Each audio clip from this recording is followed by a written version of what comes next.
I want to start off with a quote from William Shakespeare in his Hamlet. And I'm going to put a little twist on it in the context of this remarkable officer that we've had the opportunity to serve with here. We all know the quote, it's to be or not to be. You're not to be. But I think in this context with Blade, I would say to be or to do. That is the question. To be or to do. Now, if you know what I'm referencing, I want to hold on to it because I'm going to come back to it when we're done here. But I think that speaks volumes about this officer that we've had an opportunity to be with now. And Blade, we've only been with you for almost 8 weeks now. And I'd say all of us have come to know you as many things. You're a warfighter. You're a friend. You're a good teammate. You're an intellect. You're a military thinker. You're a doer. I would say most impressive, at least from my perspective, is Blade's intellect. It's an intellect that's comparable to the amount of selfless service he's committed to our nation. Over the last 21 years, Blade has made the defense of our great nation his personal responsibility, and he has spent his entire adult life doing just that. In 2003, he decided to leave his home in Alaska, become an airman for 17 years, and then 4 years as a guardian. And in that time, more than 2 decades, he served in the Indo-Pac, he served in CENTCOM, he served in NORTHCOM, he served in SOUTHCOM. Over 2,000 flight hours. And he's had leadership billets the entire way, always out in front, being a doer, a chief, a director, a commander. Recently gave up command of the 25th Space Range Squadron, serving with distinction there. And I know, as we all do, that when we pin these birds on him, he's going to continue to serve with that kind of distinction. Now I'll come back to that quote. And once you find out what the quote's a reference to, you'll understand why I was a little reluctant to bring it up in Air Force Company. Does anybody know what that's in reference to? To be or to do? Blade, what am I talking about? Talking about John Boyd trying to figure out whether you're trying to look like you're being somebody or whether you're getting something done. So John Boyd, for those of you that don't know, retired Air Force Colonel John Boyd gifted us the OODA loop. He also gifted us many other things. He changed the way we think about warfighting. And specifically, and I'll be selfish here to talk about the Marine Corps embraced John Boyd more so than I think we embrace a lot of our own Marines because of his sincere devotion to understanding warfare no matter what the cost. He helped us understand warfighting in a different way. And in the 1980s and 90s, he impacted the Marine Corps so profoundly that our doctrinal Pub 1 warfighting, which is how the Marine Corps envisions fighting, is based in a large part on what John Boyd gifted us because of his intellect. And I hope I'm not offending any Air Force folks here because John Boyd did not do too well with a lot of the Air Force folks when he was alive and on active duty. But Blade, I'll tell you, I feel like, I can speak for the Marines here. We've had a bit of a microcosm of that experience with our interactions over the last 8 weeks. You've gifted us your thoughts, your deep thinking, your critical thinking about warfighting, about being a serious professional, about who we are and what we do. Thank you, Blade. You're a remarkable officer. And I say also congratulations on pinning this bird. You ready to do this? Attention to orders. The President of the United States, acting upon the recommendation of the Secretary of the Air Force, has placed special trust and confidence in the patriotism, integrity, and abilities of Lieutenant Colonel Gerrit Dalman. In view of these qualities and his demonstrated potential to serve in the higher grade, Lieutenant Colonel Dalman is promoted to the rank of Colonel, United States Space Force, effective 1 November 2024, by order of the Secretary of the Air Force. It is tradition for the member's family to pin on the new rank. As his children and parents cannot be present, he has asked Lieutenant Colonel Crane to affix his first eagle on their cap.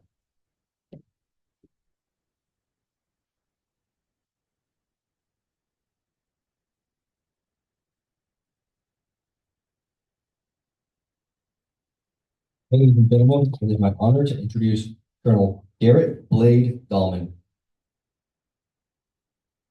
Does not feel any more real than when I woke up this morning. First off, thanks everybody for your patience. appreciate you holding on there. Where we got a couple of the loose strings in my social network to roll in. So I'd say they could buy us a drink, but I'm going to buy the drinks tonight. So settle that. I thought everybody always says to open with a joke, so I figured I'd use a little self-effacement to break the ice. About a year ago, I was at a space readiness summit, and I had a 30-minute presentation. There's like 7 stars in the room, whole bunch of people. And would you believe they had the gall to cut me out of the agenda? Absolutely not. Blade will be heard. So I went in the back room and I bent some ears and I rattled cages until they finally said, fine, you can take the stage. You literally only get 1 minute.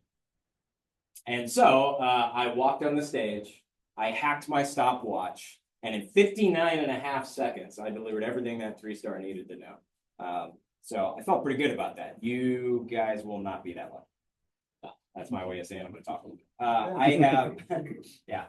They say that, you know, to talk in groups of 3s, you know, it just kind of works.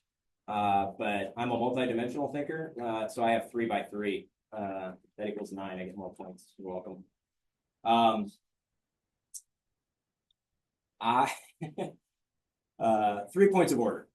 First off, I've had the privilege of doing a number of these ceremonies for other people, not so much for myself. But I really think it's important to remember why we do them. It's not about me. I always emphasize the honoree is just a little tiny part of what happens in a ceremony like a change of command or a promotion or the award of a medal or a decoration. It's really for other purposes. And I'd like to cover what 3 of those are. The first is actually kind of new to me. I don't think I fully appreciated until very recently what it means to enable other people to show up for you. So I'm going to start with that one. I can say that one of the hardest things in my life is knowing that I have kids that would be better off if they had more involvement from their dad and not feeling the ability to show up, get there, and be there for them. So I know that on the loss side, but recently I got to experience the positive side of that when MC Russell had the opportunity to put on her airline wings and be a pilot for United Airlines after more than 7 years of hard work. The ability, regardless of any other context, to be in that room and show support for somebody that you care about means a lot to the relationship and to both parties. So it's not just about congratulating somebody who's standing up here. It's also about the other people that played a part in that, and they want to show up. So showing up is important. Number 2 is one that I've said a lot, which is, again, it's not about the honoree. It's about what the honoree represents to the institution, right? So my guardians aren't here right now, but hopefully 1 or 2 of them will, you know, log into a recording or read, you know, plug it into ChatGPT to get a summary or something. Is Kevin here? Inside joke. So I think it's really important because what it does is it shows everybody this is what the institution values. This is behavior that gets rewarded. These are things that you get promoted for or get accolades for. Aspire to that. So I'm not here as an individual achieving. I'm here as a representation of what the Space Force and the larger department of the Air Force thinks leadership is about, what kind of experiences matter. So to my guardians, I would say, first, there is no fixed path. If you look at my bio or anybody else who has ever put on an eagle or a star and compared their bio to some career pyramid or ideal timeline, I'll bet you money the ones that follow the strict timeline are not the ones that made it to that level. So there is no fixed path to success. But there are things to emulate in those that go before you that you should pay attention to. I hope that I have demonstrated a few of those. And another aspect of that is that heritage matters. This is an example of a tradition. We just got to see the program talks about what the eagle represents. Our ceremony, we got to go through some tradition and say some words. Why does that matter? To me, as much as the uniform, our customs are what remind us every single day that this is not just a job. That our service, that our profession means more. The stakes are higher. That our commitment to each other and whatever our personal purpose of service is more than getting a paycheck, maintaining a quality of life, or even providing for our families. Right? So I think it's really important. The third reason is the really obvious one, which is gratitude, right? So I would be stupid if I did not at some point in here say thank you to a whole bunch of people. So this is the part where I have, you know, hang on a second. fold this piece of paper and read the whole way. But I do want to thank the school for hosting us. Thank you very much. Specifically, our amazing Seminar 6 lead, Glenn Jones. Thank you for suggesting this, making it happen, and doing everything up to running around and finding people at doors. So thank you very much, Glenn. Appreciate you. Definitely to my classmates in Seminar 6 and my electives that are around here, specifically, probably a little thanks for taking the time to do the ceremony, for accepting and the opportunity and responsibility for somebody that didn't know that well. Ryan, for coming in and rocking the mic like I knew that you would. The lesson learned there, I'll pause real quick, is if you have a short notice tasker with insufficient resources that it's reasonable to think a lot of people do not want to do, but that is kind of important, call the United States Marine Corps. That would be appreciate that. And then everybody, I quite simply would not have done any ceremony if it were not for the fact that when Glenn finally let slip that this was coming up, the entire class was like, oh yeah, that's not optional. So for better or worse, however today went, it's your fault. And specifically, I don't want to call out too many people, but obviously, Kevin Wilcox, thank you so much for singing. I'm really excited to hear him do the Space Force song here in a little bit. Steph, thanks for the encouragement, the advice, the kind of keeping things rolling, and Renee for the baked goods that I have resisted the urge to go take a bite out of while I was in the back room. In the front row, we have some beautiful vacant seats. So to all of the 06s that are literally unable to get here from Langley because traffic in this area is terrible. Wish you could be here. I will send you a personal note later. Dunk, thank you so much for being here. Dunk and I go back to another professional military education opportunity. This one's pretty cool too. A little bit shorter, which is nice. And you were out of that group, you were the standout one who became a friend, who shares hobbies, and who has shown up for me, and I think on a couple of occasions I hope let me show up for you. So you are here, friend. It almost happened. Did you hear that? And I really, really appreciate the serendipity that you happen to be TDY. I got a number of other friends here. Let's share it for a drink because they all want to drink. But I've got representatives of my academic family in the Spacebird School, because I'm silly enough to do 3 advanced programs all at the same time. I got a representative of all my crazy cosplay friends, and then obviously a lot of representatives of my military family in back. The only a couple of people that are not here that I just cannot not mention, Fingers, Emily, Jolly, Boyd, and all of the types of people and groups of people that you are peak representative of. Thanks for all your support and lessons throughout the year. Dad, thank you for inspiring my service. Honestly, not so much because you were in the United States Navy for a little bit, have great. The number of stories that you can get out of just one enlistment in the United States Navy is mind-changing. It's perspective-changing. But really just reminding me that hard work is worth doing, that a stoic attitude matters, that you can reframe a hardship like growing up in Alaska with a wood fire and no running water as a really cool experience because you get to grow up like Abraham Lincoln did. I don't know how, but you convinced me that it was cool. And I learned a lot from that and decided to serve because of it. My mom taught me so much about all of that bit about being an intellectual was my mom's inspiration. While I was going through school, she got a master's and a doctorate while I was in middle school and high school, and always showed me that hard work and the arts are super, super important. So thanks, Mom.